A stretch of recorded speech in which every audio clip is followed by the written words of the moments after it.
Nous avons vu dans le chapitre sur les additions électrophiles sur les doubles liaisons que la régiosélectivité de ces additions suivait souvent la règle de Markov-Nikov.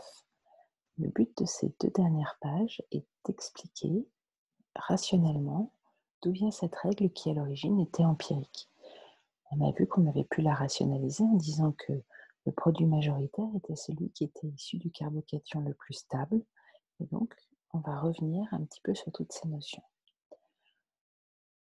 Rappelez-vous, dans le chapitre sur les mécanismes réactionnels, à la fin de la partie sur la cinétique, nous avions dit que la plupart des réactions en chimie organique étaient sous contrôle cinétique.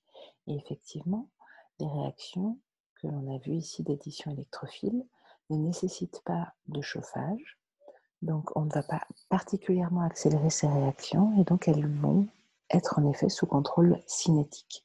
C'est-à-dire qu'on obtient majoritairement le produit qui va se former le plus vite. Ça, c'est notre point de départ.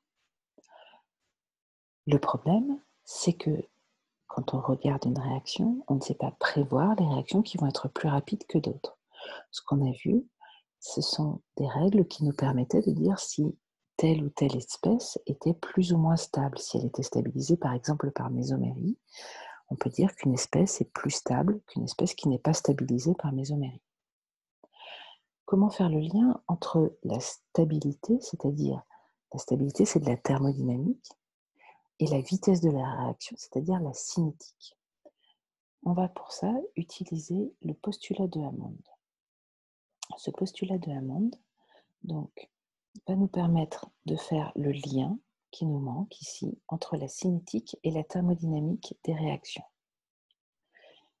Le postulat de Hammond repose sur l'hypothèse que quand on a un faible changement d'énergie entre deux états, à ce moment-là, il y a uniquement un faible changement de structure, c'est-à-dire, dit d'une façon un peu différente, deux états qui sont proches en énergie seront proches en structure. Ça constitue l'énoncé de ce postulat de Hammond qui est noté ici. Si deux états consécutifs dans un processus réactionnel sont proches en énergie, alors leur interconversion, c'est-à-dire le passage de l'un à l'autre, n'entraîne qu'un faible changement de structure.